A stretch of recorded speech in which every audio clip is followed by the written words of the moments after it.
আহা, কে বুঝাবে এই ছেলেদেরকে? মুসলমানের ছেলেরা নামাজই পড়েন, নামাজি সারা রাত শহরে বন্দরে মহাসড়কে, সারা রাত বাংলাদেশের নতুন ফ্যাশন দামি মোটর সাইকেল। বাংলাদেশে এখন প্রাইভেট কারের চাইতেও দামি মোটর সাইকেল। কথা বুঝেন নাই? স্বাভাবিক প্রাইভেট কারের চাইতেও দামি মোটর সাইকেল আছে। এই মোটর সাইকেল নিয়া যুবতী মেয়ে নিয়া, কার মেয়ে কার ছেলে কে জানে, নিয়া শহরে বন্দরে মহাসড়কে সারা রাত ঘুরে। ঢাকা থেকে কক্সবাজার, কক্সবাজার থেকে ঢাকা, ঢাকা থেকে পদ্মার পার, পদ্মার পার থেকে ঢাকার, এই চলছে। কে মা কে বাবা, কার ছেলে কার মেয়ে, কোথায় রাত কাটায় কোথায় দিন কাটায়। জিনা, ব্যভিচার, অসভ্যতা, অস্থিরতা, নোংরামি।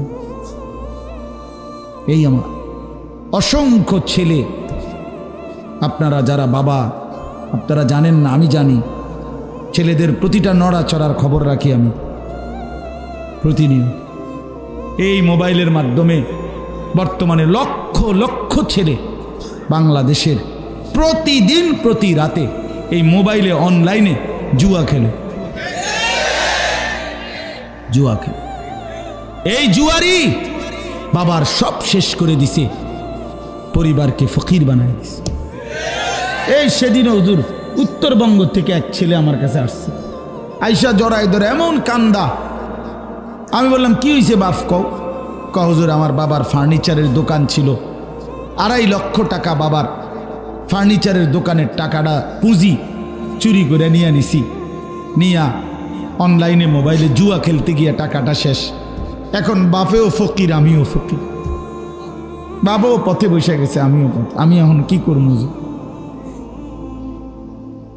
এই পরিমাণ ওই কোথাকার ক্রিকেট খেলোয়াড়, কোথায় ফুটবল খেলোয়াড় খেলে, আর এই বেইমানে এখানে বৈশা ওই খেলোয়াড়ের জন্য জুয়া ধরে, বাজি দেয়। বুঝলেন? এই বলে ছক্কা মারবে, এটাতে 6 মারবে, এইটার উপরে বেট 2000 4000 এরকম টাকা জুয়া খেলে, অনলাইনে জুয়া। বর্তমানে এমনি জুয়ার চাইতে মোবাইলের জুয়া জনপ্রিয়। আল্লাহ আমাদের সন্তানদেরকে ফিরবার তৌফিক দান করে। অসংখ্য মা বাপ জানেই না এটা যে পয়সা, তার ছেলেটা পয়সা গন্ধ ছুটে গেছে, বাপ মা জানে না। এই অসভ্যর যে চরিত্রহীন হইয়া কিচ্ছু নাই ভিতরে, তার জানে না, জানে না। চেহারা দেখলেই তো বোঝা যায়, চোখ ভিতরে ঢুকে গেছে, সাফা ভাঙ্গা গেছে, কোমরে গোশত নাই। কেন এমন হইল? আরে অসভ্য, এমন হইল কেন? তো 16 বছরের তাগড়া ছেলে, 18 বছরের তাগড়া ছেলে, তোমারে দেখলে এরকম অসুস্থ ব্যারাম মনে হয় কেন? ওই যে নারী ছবি, জিনা ব্যভিচারের দৃশ্য, নিজের হাতকে নাপাক ব্যবহার, আর কি? শরীর নাপাক, কাপড় নাপাক, পোশাক নাপাক। আল্লাহ হেফাজত করেন। আমি আসলে আপনারা বয়স্ক, আমার ওস্তাদ সামনে, এরপরেও আমি শুধু যুবকদের ভালোবাসায়, এটা আমার একটা আলাদা মিশন, আলাদা ফিকির। এই জন্য আমি বললাম মুসলমানের ছেলেগুলো ইনশাআল্লাহ ফিরে আসলে আগামী দিনে ইসলামের পতাকা এদের দ্বারাই উড়বে ইনশাআল্লাহ, ইনশাআল্লাহ। এই ছেলেরাই একদিন অচিরেই ইমাম মাহাদির পক্ষে এরা লড়বে ইনশাআল্লাহ। মনে রাখো যুবক, তুমি হয়তো কাজে লাগলা না, কিন্তু ইনশাআল্লাহ মুসলমানের অগণিত যুবক রেডি হচ্ছে, আগামী দিনে জান বাজি রাখবে ইনশাআল্লাহ। দেখো বললাম, দেখো।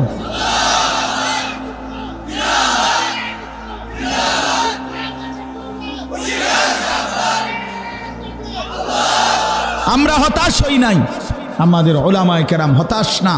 আমরা বলে যাচ্ছি, আমরা বলে যাচ্ছি ইনশাআল্লাহ। আপনার কোনো সাগরেও যদি কেউ, মহাসাগরেও যদি কেউ এক পাশে পানির মধ্যে নিজের হাত দিয়ে এমনি নাড়া দেয়, যদিও মনে হয় যে এত বড় সাগরে আমি নাড়া কদ্দুর দিলে আর কি নড়বে পানি, না, পানি ঠিকই এক বিন্দু হইল নড়ছে, আমার চোখে ধরা খায় নাই, পানি ঠিকই নড়ছে। অতএব যুবকের কলিজার মধ্যে কারো না কারো দিলে ঢুকবে ইনশাআল্লাহ, একদিন বদলাবে ইনশাআল্লাহ, বদলাবে ইনশাআল্লাহ, ফিরবে। আল্লাহ তাআলা তোমাদের সকলকে ইসলামের জন্য কবুল করে নেন। তো এই সাহাবীর আগ্রহের কথা বললাম, জীবন দিয়ে দিছে জান্নাতের আশা। এটাই সূরার তাফসীরের মধ্যে, তাফসীরের কিতাবে আছে। এবার তরজমাটা শুনেন। আল্লাহ তাআলা এখানে শুধু একটা কথা মনে করাইছে।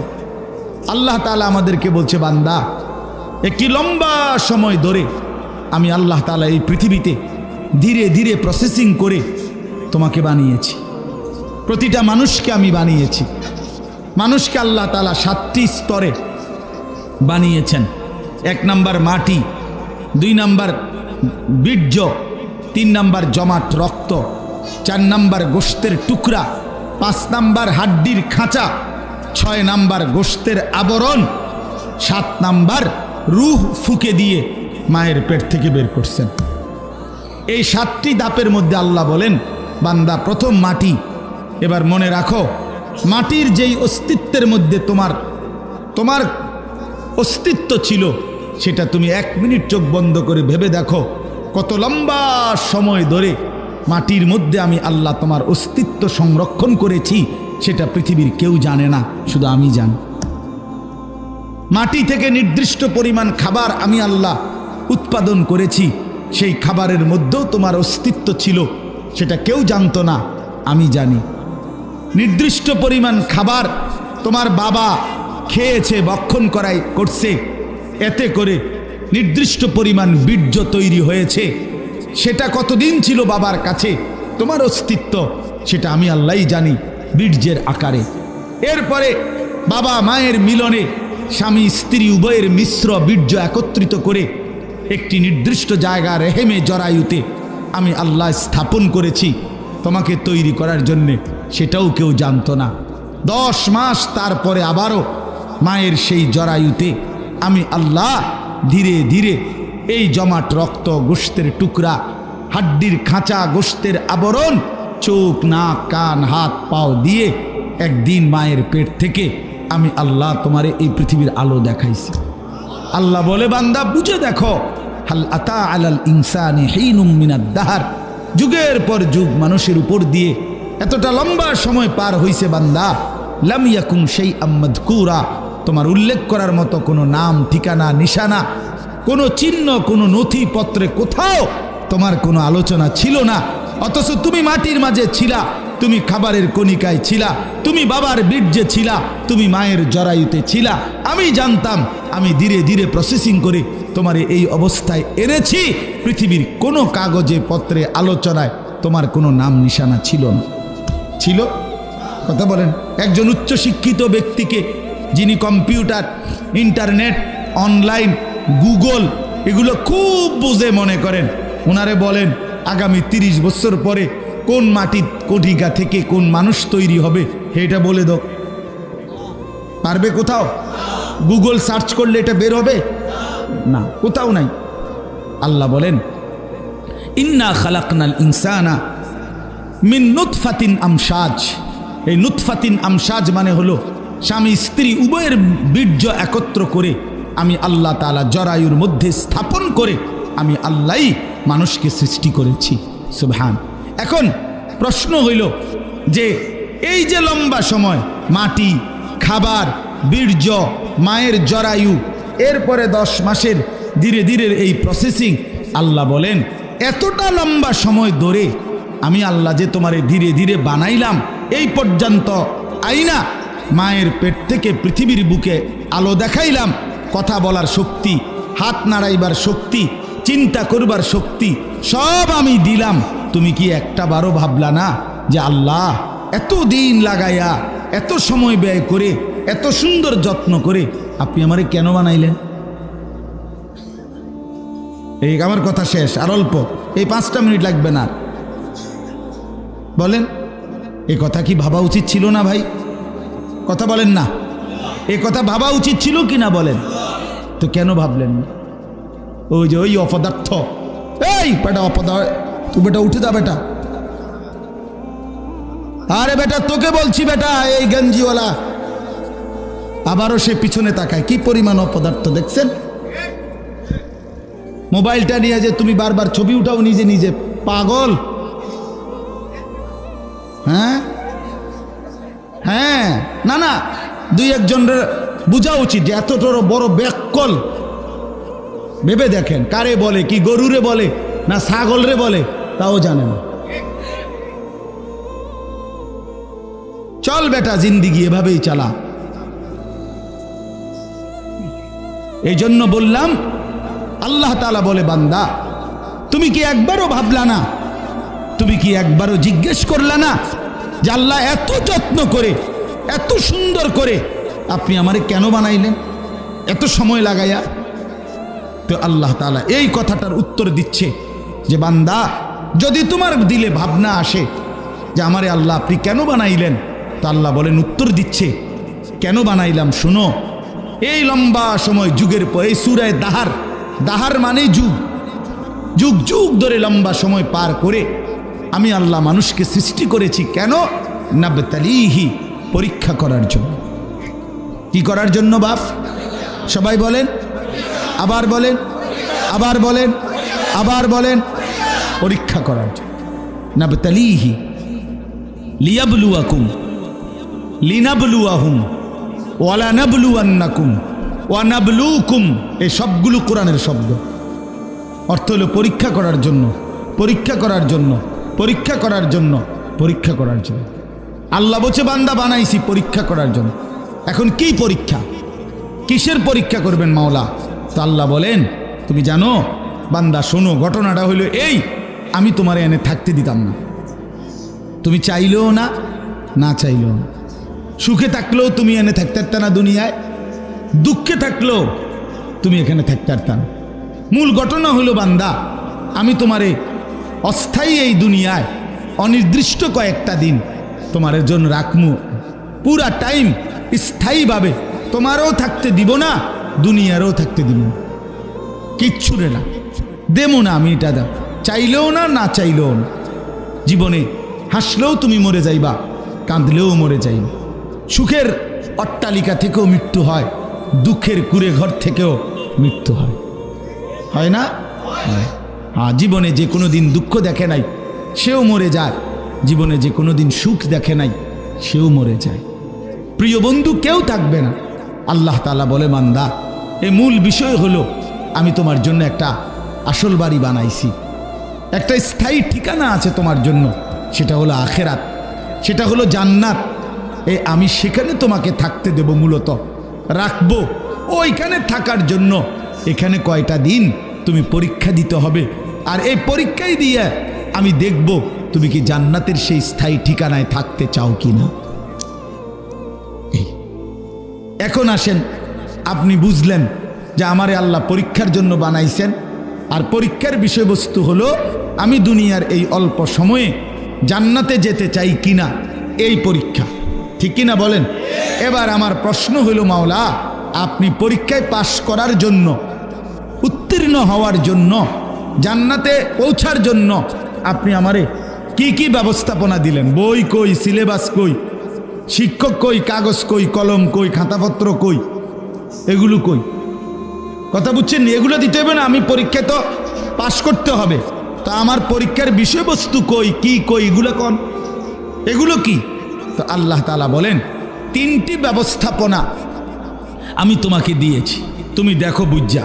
এক নাম্বার ফাজআলনাহু সামিআম বাসীরা, আমি শুনবার জন্য কান দিয়েছি, দেখবার জন্য চোখ দিয়েছি।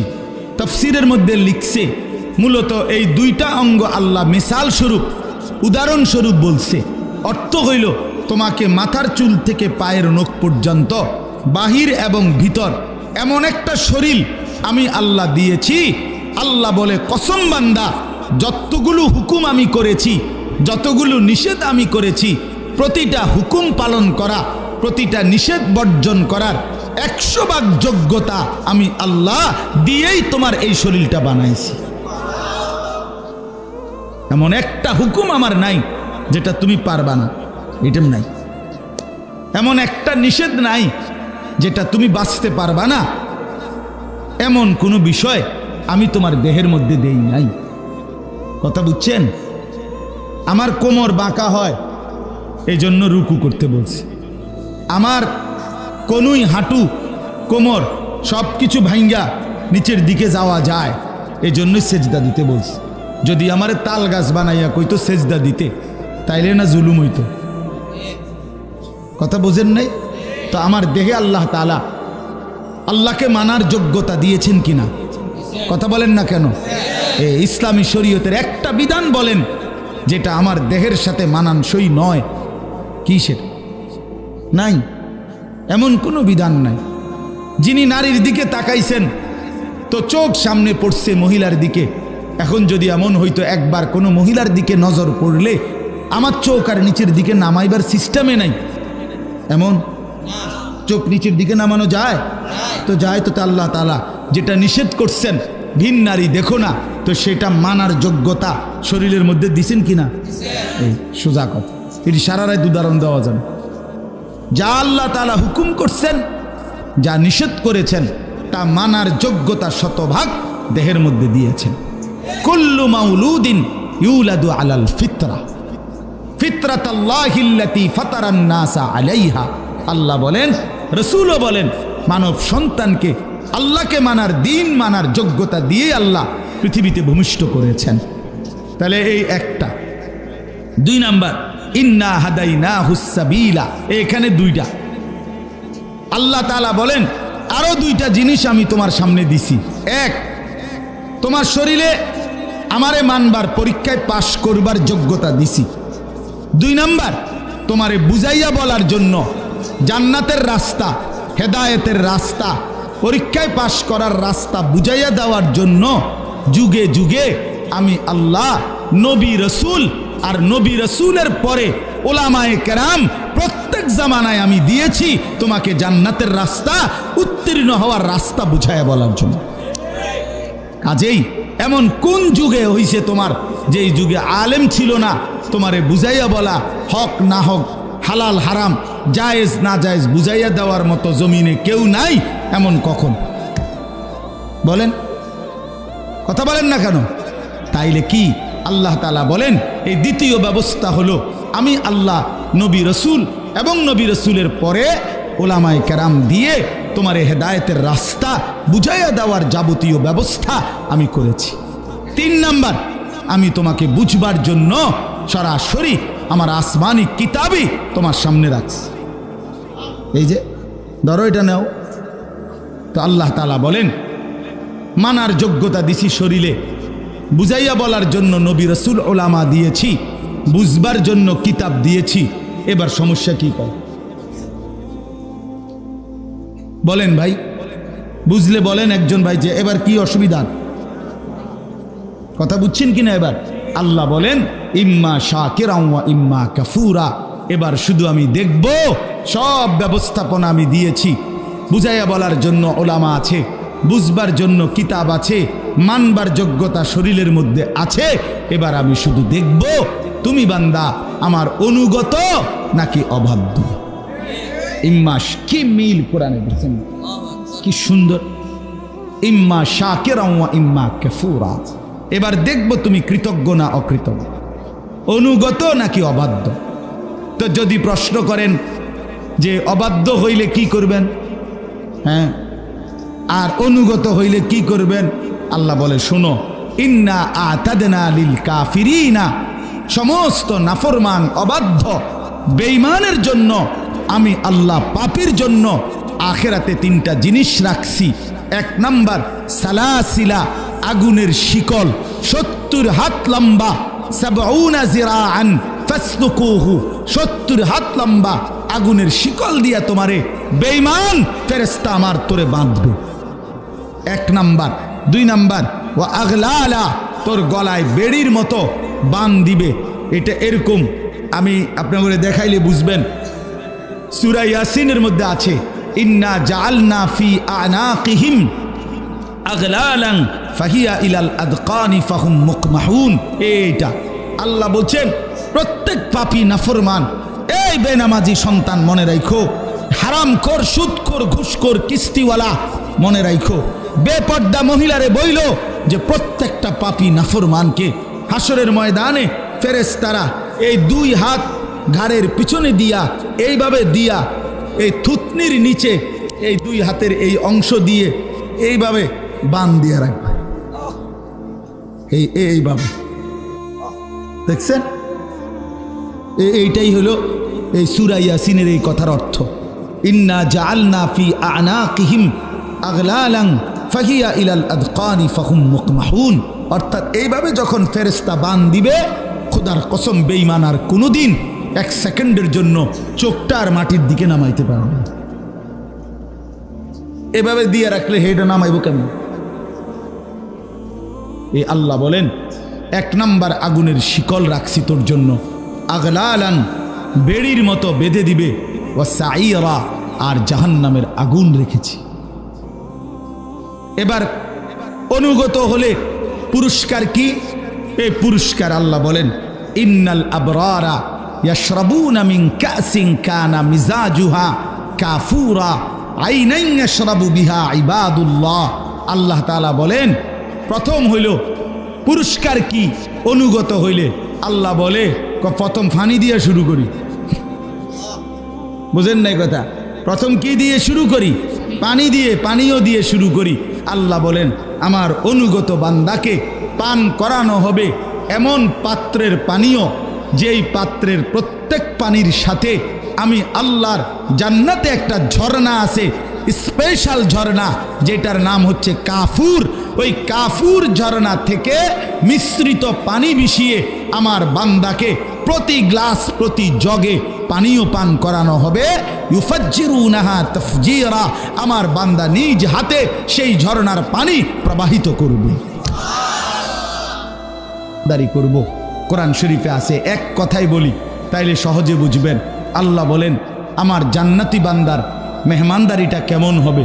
আল্লাহ একটা অসাধারণ আয়াতে বলছে, লাহুম মা ইয়াশাউনা ফিহা ওয়া লাদাইনা মাজিদ। আল্লাহ বলে, আমার বান্দা জান্নাতে যা চাইবে তাই পাবে, তা তো দেয়া হবেই। তবে বান্দায় আমার সিনেই কয়ডা, বলবেই কয়ডা। হেইতে সিনেই কি কয়, সে বলা শেষ করলে আমি আল্লাহ এবার আমার কাছে আরো অসংখ্য কোটি কোটি নিয়ামত আছে, এবার সেগুলো আমি তাকে দেব। লাহুম মা ইয়াশাউনা ফিহা ওয়া লাদাইনা মাজিদ। আল্লাহ বলবেন ফেরেশতাকে, এবার আমার গুলো দাও। বান্দা তো চাইছে আপেল মালটা, সে তো চিনেই এই দুই চারটা। আমার বান্দা বলছে ড্রাগন মালটা, দাও সেগুলো আগে দাও। তো ফেরেশতা বলবে, দোস্ত আর কিছু বলবেন না? জান্নাতি বলবে, ভাই সাহেব আমি এরতে বেশি কিছু জানি না, জানি না। হ্যাঁ, এক সাহাবী তারিখের মধ্যে আছে, এক যুদ্ধের ময়দানে শাহজাদি, ওই সম্রাটের মেয়ে খ্রিস্টান, উনি গনিমতের মাল হিসাবে উনার বন্টনে পাইছে। তো শাহজাদির বোনেরা, ভাইয়েরা ওনার কাছে কিনতে চাইছে এই সাহাবীর কাছ থেকে, যে আমাদের বোনকে আমরা, তোমার সর্বোচ্চ দাম তুমি বলো, ওই মূল্য তোমারে দিয়ে আমাদের বোনকে আমরা কিনে নিব। তখন তিনি বলছেন, আমারে 100 দিরহাম দাও। তখন 100 দিরহাম তারা দিয়ে বোনকে নিয়ে গেছে। তো অন্যান্যরা বলছে, হায় তুমি এই সামান্য দাম চাইলা, মাত্র 100 টাকায় বেচে লাইলা, হ্যাঁ তুমি তো আরো অনেক দাম বলতে পারতা। তো ওই সাহাবী বলেন, আল্লাহর কসম এর চাইতে বেশি কোনো সংখ্যা আছে আমার এটা জানাই না। সাহাবায়ে কেরাম এতটা সাদাসিধে দুনিয়া কাটাইছেন, এতটা সাদাসিধে।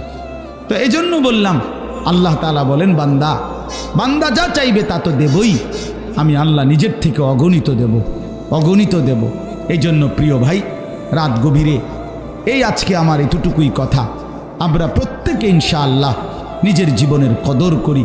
আল্লাহ তাআলা আমাদের শরীরে, সবার কাছে বিনীত অনুরোধ, বিশেষ করে যারা দাঁড়িয়ে আছেন, যদি সুযোগ হয়, যার যেটুকু সম্ভব হয়, বসলে ভালো, বসে শুনলে কোরআন এবং সুন্নাহর ইলম, এতে আদব রক্ষা হয়, বরকত হয়। এজন্য চেষ্টা করে দেখেন, যদি আপনাদের কাছেও আমার অনুরোধ, যারা ভিতরে বসছেন, আপনি যদি কষ্ট করেন, এই এক বিগত 1 ইঞ্চি জায়গাও যদি আপনি একটু আগায়া বসেন, আর এর দ্বারা যদি আপনার আরেকজন ভাই বসতে সুযোগ পায়, আপনি সওয়াব পাবেন। ওই ভাইয়ের পুরা নেকিটা আপনিও পাবেন। এই জন্য দয়া করে সবাই একটু এগিয়ে আসেন, অন্যদেরকে জায়গা করে দেন, বরকত হবে। অনেক ছেলে ভাই, নওজোয়ান, সবার কাছে অনুরোধ, কথা বলেন না, সবাই কথা বলে। তো ছুটি দেওয়া হয়েছে না যেন কথা বলুন। কথা বললে আগানের দরকার নেই, কথা বলবেন না। তাইলে আপনারা বাকিরা বসার চেষ্টা করেন। কোরআন শরীফে আছে হযরত মূসা আলাইহিস সালামকে আল্লাহ তাআলা প্রথম যখন তুর পাহাড়ে কথা বলবেন, তখনই আল্লাহ তাআলা শুরুতে বলে নিছেন, ইন্নী আনা রব্বুক ফাখলা'না আলাইক, আমি তোমার রব, তুমি তোমার জুতা খুলে ফেলো। প্রশ্ন হলো কেন? তো আল্লাহ নিজেই বলছে, আনা আখতারতুকা, আমি তোমাকে নির্বাচিত করেছি, ফাসতামি' লিমা ইউহা, অতএব আমি যা এখন ওয়াহি করব, বলবো, তা তুমি মনোযোগ দিয়ে শোনো। তাহলে এতে করে বোঝা গেল আল্লাহর ওয়াহি, আল্লাহর কালাম, এই জুতা খুলে শোনা, এটা আদব। নাই তো মূসা আলাইহিস সালামকে জুতা খুলতে বললেন কেন? এবং তখন প্রচণ্ড ঠান্ডা ছিল। মূসা আলাইহিস সালাম ওনার স্ত্রী সহ এই ঠান্ডায় কাঁপতেছিলেন। ঠান্ডার থেকে একটু বাঁচার জন্য একটু আগুনের সন্ধানে আসছিলেন এই পাহাড়ের টিলায়। তাহলে ঠান্ডা ছিল প্রচণ্ড। তাহলে এরপরে সেখানে জুতা খোলার তো প্রশ্নই আসে না।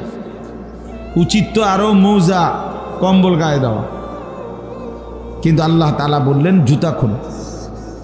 তার মানে আল্লাহর কথা, আল্লাহর ওয়াহি, এটা জুতা খুলে শোনা আদব। তো কোরআনুল কারীম আল্লাহ তাআলার ওয়াহি কিনা? বলেন না, আল্লাহর কালাম কিনা? হযরত জিবরাইল আলাইহিস সালাম 23 বছরে নবী সাল্লাল্লাহু আলাইহি সাল্লামের উপরে কোরআন নাজিল করতেন। আবার এমনি তো অন্যান্য কথাবার্তা বলার জন্য আল্লাহর পক্ষ থেকে আসতেন।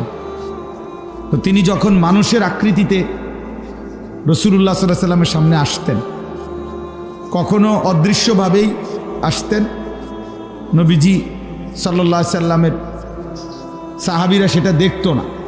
কিন্তু কখনো কখনো জিবরাইল আলাইহিস সালাম মানুষের আকৃতিতেও আসতেন। তখন এসে কথা বলার জন্য আল্লাহর নবী সাল্লাল্লাহু আলাইহি সাল্লামের সামনে বিনয়ের সাথে বসতেন। আগে বসতেন, এরপরে বলতেন। এবং বসাটাও এতটা ছিল যে হাদিসে জিবরাইলের মধ্যে আছে, একদম নবী সাল্লাল্লাহু আলাইহি সাল্লামের মুখোমুখি বরাবর হয়ে বসতেন। ফলে নবীজির হাঁটু বরাবর হাঁটু, নবীজির বুক বরাবর বুক, চোখ বরাবর চোখ, এত মনোযোগী হতেন। এই জন্য এইটাও একটা আদব যে আল্লাহর কথা বসে শুনতে হয়। কোরআন সুন্নাহর ইলমের জন্য আদব জরুরি। আমাদের কওমি মাদ্রাসাগুলোতে যুগ যুগ ধরে 6 বছরের নুরানির বাচ্চা, 25 বছরের দাওরায়ে হাদিসের ছেলে, সবাইকেই বড় ছোট যুগ যুগ ধরে জুতাবিহীন সমান জায়গায় বসাইয়া তারপরেই ইলম শিখানো হয়। এটা কোরআন সুন্নাহ থেকেই গ্রহণ করা আদব। আল্লামানি রব্বি ফা আহসানা তালিমি ওয়া আদ্দাবানি রব্বি ফা আহসানা তা'দীবি। আল্লাহ তাআলা, আল্লাহর নবী সাল্লাল্লাহু আলাইহি সাল্লাম বলেন, আল্লাহ তাআলা আমাকে সর্বোত্তম ইলম শিখিয়েছেন এবং আল্লাহ তাআলাই আমাকে সর্বোত্তম আদব শিখিয়েছেন। এজন্য ইলম এবং আদাব, ইলম এবং আদব অঙ্গাঙ্গিভাবে জড়িত। আগ্রহী হইতে হয়, বিনয়ী হইতে হয়, উত্তম আখলাকের হইতে হয়, নিজের মধ্যে আদব শিষ্টাচার থাকতে হয় কোরআন সুন্নাহর ইলমের জন্য। কোরআন সুন্নাহর ইলম আর জেনারেল অন্যান্য শিক্ষা কখনোই বরাবর নয়। পৃথিবীর সমস্ত বইয়ের পড়া আলহামদুলিল্লাহি রব্বিল আলামিনের এক অক্ষরের সমানও নয়, কোনোভাবেই তুলনার যোগ্য নয়। খালেকের কথা আর মখলুকের কথা বরাবর হইতে পারে না, এটা কোনো তুলনারই যোগ্য না, তুলনারই যোগ্য। এজন্য বাপ কোরআনুল করিম, কোরআন সুন্নাহর ইলমের জন্য সাংঘাতিক আগ্রহ থাকতে হয় এবং খুব মনোযোগ থাকতে হয়। আমরা ছোটবেলায় মাদ্রাসায় পড়াকালীন উস্তাদদের মুখে শুনছি, আল ইলমু লা ইউতিকা বা'দাহু হাত্তা তু'তিয়াহু কুল্লা। তুমি যদি ইলমের জন্য নিজেকে পুরা দিয়ে দাও তাহলে ইলম তোমাকে কিছু দিন, নিজেকে পুরা সঁপে দাও তাহলে কিছু পাইবা, কিছু পাই। এই জন্য দয়া করে 10 দিন ব্যাপী তাফসীরুল কোরআন মাহফিল, অনেক মুবারক মাহফিল, অনেক মেহনতের, অনেক ফিকিরের মাহফিল। একদিনের মাহফিলে ইন্তেজাম করতে গিয়ে ঘাম ছুটা যায়। একদিনের জন্যই প্যান্ডেল, মাইক, পোস্টার, বক্তা, একদিনের বক্তার তেল ডলতে ডলতে তেল কোম্পানি শেষ, বুঝলেন না? বক্তা আইয়ে আজ্ঞায় ফিচ্ছায়, হেন্দিয়া বেহা হইয়া যায়, হেন্দিয়া তেসরা হইয়া যায়। তা একদিনের বক্তা 3-4 জন মিল রাখতেই মাথা গরম, তা সেখানে 10 দিনের উলামায়ে কেরাম 3 জন করে হইলেও তো 30 জন। তাইলে কি পরিমাণ মেহনত করে আপনাদের এই মাহফিল। আমার উস্তাদে মোহতারাম, আপনাদের কাছে আমি গত বছরও বলছি, হুজুর আমার অনেক বেশি মহব্বতের উস্তাদ। ছোটবেলায় হুজুরেই আমারে সর্বপ্রথম এই ব্রাহ্মণবাড়িয়া দারুল আরকাম মাদ্রাসায় আনছেন। তো সবাই মিলে আপনাদের হুজুর নিজে আমার কাছে অনেকবার ফোন দিছে, বারবার, আজকেও মনে 5-7 বার ফোন দিছে, কতটুকু আসছ, কতটুকু। ড্রাইভাররা একবার ফোন দেয়, আমার একবার ফোন দেয়। তো এই জন্য বাপ আমার বলার উদ্দেশ্য হলো, এতটা ফিকির, এতটা মেহনতের, কষ্ট করে ইন্তেজাম, এই জন্য সবাই আন্তরিকতা নিয়ে আল্লাহর কথা শুনবেন, সমস্ত আলেমদের বক্তব্য শুনবেন। আপনাদের মহল্লার স্থানীয় ওলামায়ে কেরাম ওনারা যখন নসিহত করে সেটাও শুনবেন, অন্য হুজুররাও যখন বলে এটাও শুনবেন। জনপ্রিয়তা এটা আসলে একটা ধোঁকা। প্রধান বক্তা, বিশেষ বক্তা, এগুলো ধোঁকা, এগুলো তেমন কোনো পদবিগুলো সম্পূর্ণ বেহুদা কথা। মাগরিবের পরে যিনি বললে উনি বিশেষ বক্তা, আর এশার পরে বয়ান করলে বা রাত 10টায় বয়ান করলে উনি হলেন প্রধান বক্তা। এই সিদ্ধান্ত কিভাবে সিদ্ধান্ত হয়েছে? এটা হুজুর এই ফায়সালাটা হলো কিভাবে? মানে এটা কোরআন সুন্নাহ ইজমা কিয়াসের কিসের ভিত্তিতে যে রাত যত গভীর হয় বক্তার রেট তত বাড়ে, বক্তার মান বাড়ে? এটা কিসের ভিত্তিতে সিদ্ধান্ত হলো? কে ফায়সালা দিল এটা? তাহলে কাজে এটা কোনো কথা না, বুঝেন নাই কথা? এটা কোনো কথা? আল্লাহর কথা যিনি বলেন, যখনই বলেন, ইখলাসের সাথে কোরআন সুন্নাহর কথা আল্লাহর দিকে যিনি ডাকেন তিনিই দামি। আপনার এলাকার ইমাম সাহেব তিনিও দামি, চাঁদের দেশের থেকে যদি হুজুর আসে আল্লাহর কসম তিনিও দামি। এই জন্য এটা একটা আমাদের ব্যারাম, আমরা জনপ্রিয়তার ধোকায় পড়ি। আল্লাহর ফায়সালা বরং আল্লাহ তাআলা কাউকে 1000 মানুষের সামনে বলায়, কাউকে 10 জনের সামনে বলায়, এটা আল্লাহর ইচ্ছা। আর এখানে 10 জনের সামনে বললে উনি ব্যর্থ, আর 1000 মানুষের সামনে বললে উনি খুব সফল, এটা কে সিদ্ধান্ত দিয়েছে? না, কথাটা ঠিক আছে ভাই, উনি বোঝে নাই তো, বুঝছেন কি না কথা? মানে কম মানুষের কাছে বললে ব্যর্থ, কথা বলেন না কেন? আর বেশি মানুষের কাছে বললে সফল না, আল্লাহ গ্রহণ করলে সফল। 1 কোটি মানুষ আমারে একবারে স্লোগান দিয়া 3 রাস্তার মাথাত নিয়ে শোয়া দিয়ে আইলো, একবারে ব্রাহ্মণবাড়িয়া বিশ্বরোড দিয়ে আইলো। তাই এরপরে আল্লাহ বললেন, আনিস আমি নিলাম না, তোমারে গ্রহণ করলাম না, তো কিসের মর্যাদা?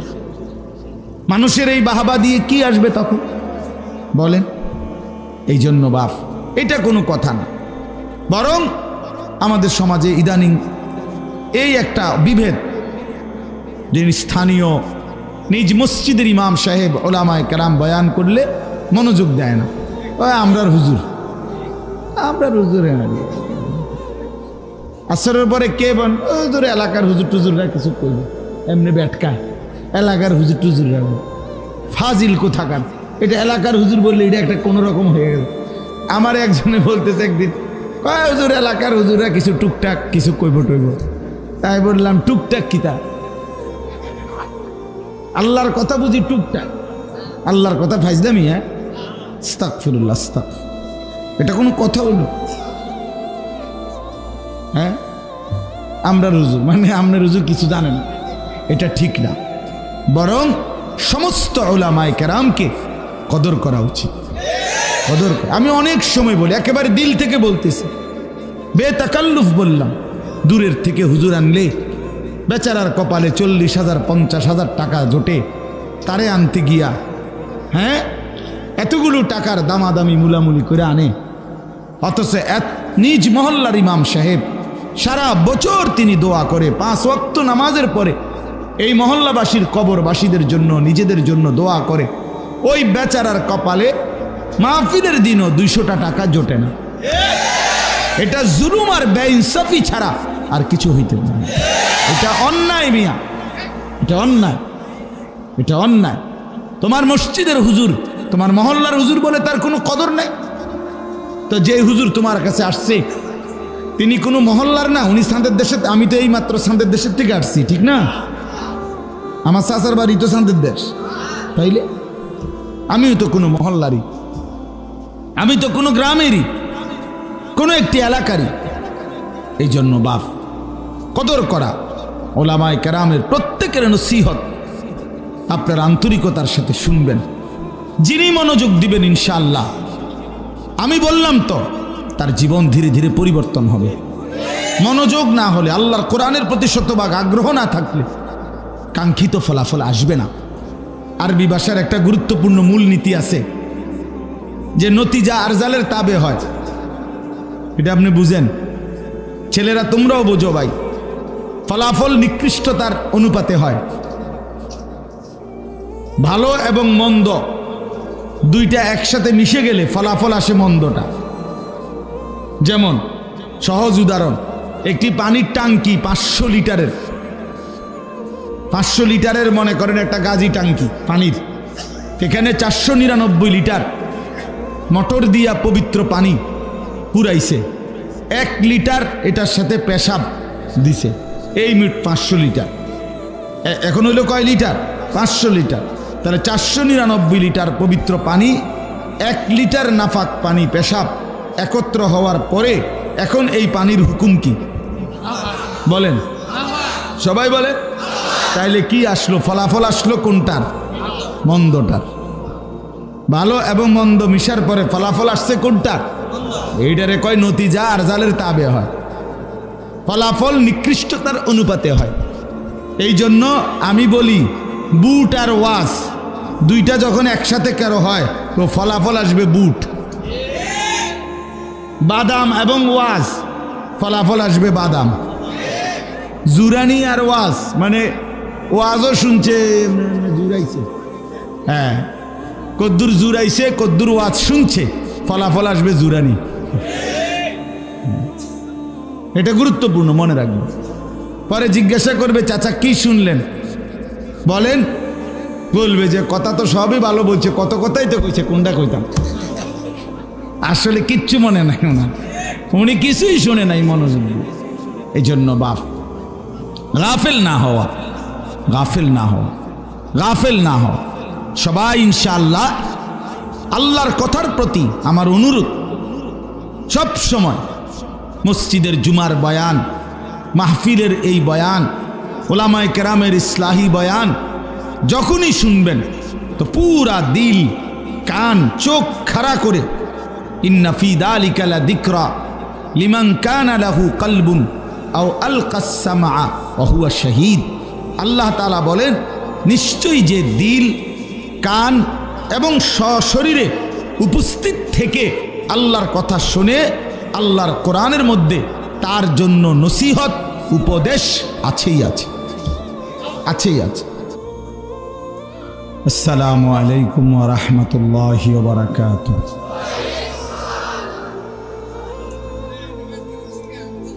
আলহামদুলিল্লাহ আলহামদুলিল্লাহি নাহমাদুহু ওয়া নাস্তাঈনুহু ওয়া নাস্তাগফিরুহু ওয়া নু'মিনু বিহি ওয়া নাতাওয়াক্কালু আলাইহি